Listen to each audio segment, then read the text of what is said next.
Hello, dear friends. Greetings to everywhere in the world where today, on Christmas Eve, this message finds you.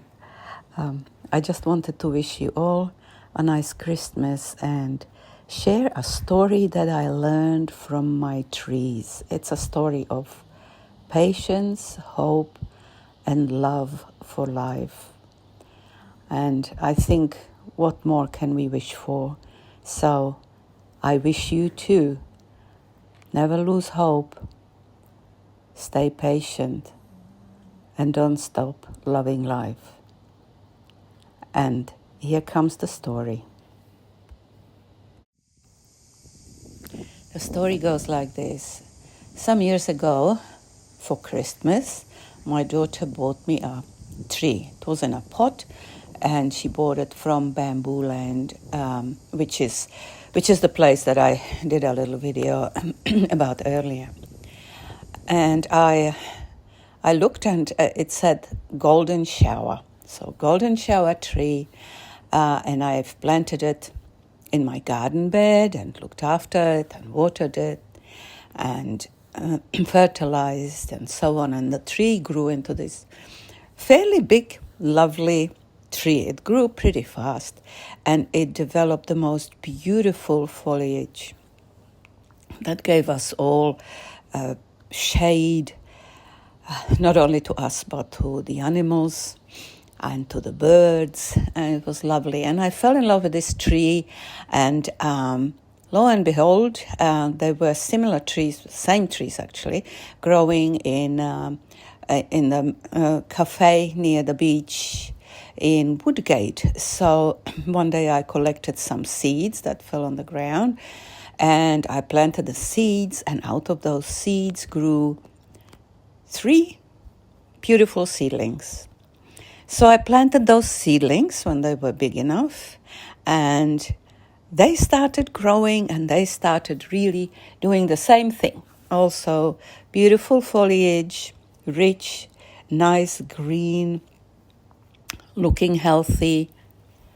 And that was going on until recently, about 2 months ago, when suddenly all 4 trees started losing their leaves.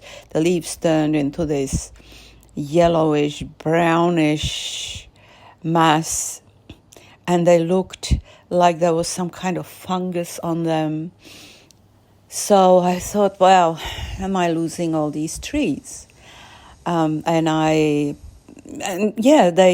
lost all their leaves. So the little ones, they lost all their leaves, and all that was left were just sticks sort of poking out of the ground. And the big tree lost probably 90% of its leaves, and only on the top there were some, hardy ones that were still brown and black and yellow, but for some reason they were sort of holding on. And I thought, well, what do I do? And then I remembered there is a Japanese, I think he's a botanist, I don't know his name, and I read somewhere about him. And he was saying, if you leave nature do its thing, and if you're patient, and if you don't give up, then you might be surprised what will happen. And I think some of his philosophy he also used in agriculture, and it was very successful. So what I did, I said, okay, I'll go by this. And every morning I went to my trees presumed dead, and I talked to them, and I said, look, you are part of nature. We are all one. All I can tell you here is it's up to you if you come back or not, but I'm not giving up on you. I'll water you, not too much, not too little. I'll give you some, every now and then some sea salt, and we'll see what happens. And it went like this for a good 2 months. By the end, my husband said to me, do you want me to dig out those trees and we can replace them with something else. It's just you got three sticks sort of here. They make the place ugly, and I said no. Let's just leave it.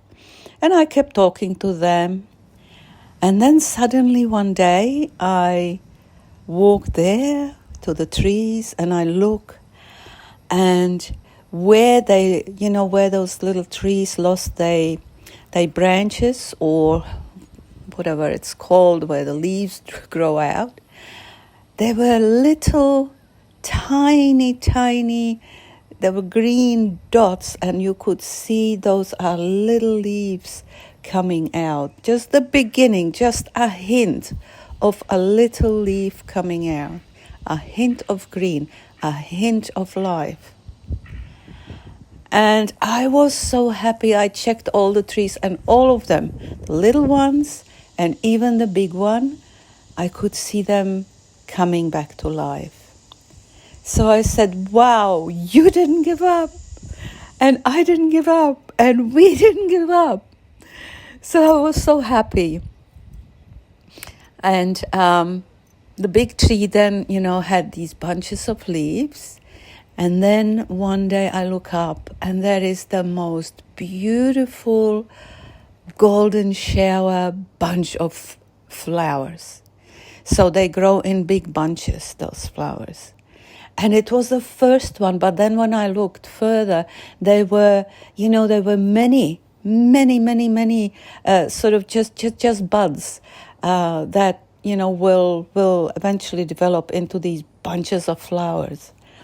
And I thought, what a gift this is. So basically, now the trees, when I'm walking around, now all the trees have green foliage. The big one is coming back fully. It's still, some parts are still pretty bare, but mostly about 70%, I call him he, he's back. And there is more and more flowers coming every day. And after Christmas, I'll just sit under that tree and look up and see the sun filtering through its leaves and watch the leaves moving and celebrate life. And this is what also Christmas is about. The celebration of the symbol of life coming, of the symbol of hope. To me, the trees said, don't give up, be patient, sit with us. Just be and don't do all the time. And things will happen. Have faith. So, sometimes I stumble and sometimes I curse and swear. But I just thought, no, let's not give up. And in this world, sometimes people say to me, this world is going down the tubes. It's awful. There is wars.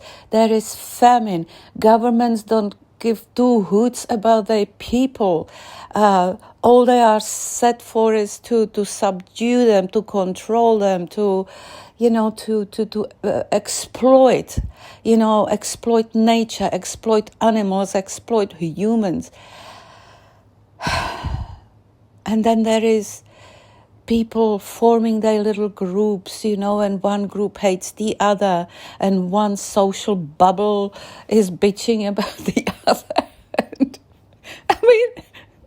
really, it's a pathetic game sometimes we play here. And then you go to nature, and you see that nature takes its time. Sometimes you go to a cave, and you watch the stalagmites and stalactites growing, so incredibly slow. 1 millimeter every 15 years or something. And then you think, well, let's be patient. Let's be hopeful. And let's always, always practice kindness and start with myself. And so that's what I'm trying to do, and that's the message I am getting from the nature around. I am getting from God. I am getting from the celebration of the birth of Jesus. I'm getting from everywhere around. And as far as a sort of larger, bigger picture, Tuomas Holopainen, he's the founder and he's the leading, he's the composer and poet of the symphonic metal group Nightwish. He said once that he looked up, he saw a photo or something of the universe, and there was and there was darkness, and there was one tiny little blue dot in that darkness. It was a photo taken by some telescope or something, and that dot was planet Earth. And then as the telescope was bringing it closer, planet Earth became slightly bigger, and there was this hint of this beautiful, beautiful blue sapphire in the darkness. And we all live on this beautiful little blue marble, with our loves and hates and agendas and whatever it is. But this, to some God's law of nature, of his design, this thing keeps spinning and flying through the universe at an incredible speed with us all on it. and it's immaterial who is on it and what's happening. But it's a planet that carries life. It carries life. We are the life. There is God's breath in every single one of us, in every single blade of grass, in every single little leaf and flower and butterfly and caterpillar and ant. And all we need to do is to sometimes pause and just look at this marvelous creation and just be in awe and be grateful every day for the fact that we can breathe and the fact that we can see this beauty and just pass that light on to others. So revel in God's love. Love yourselves.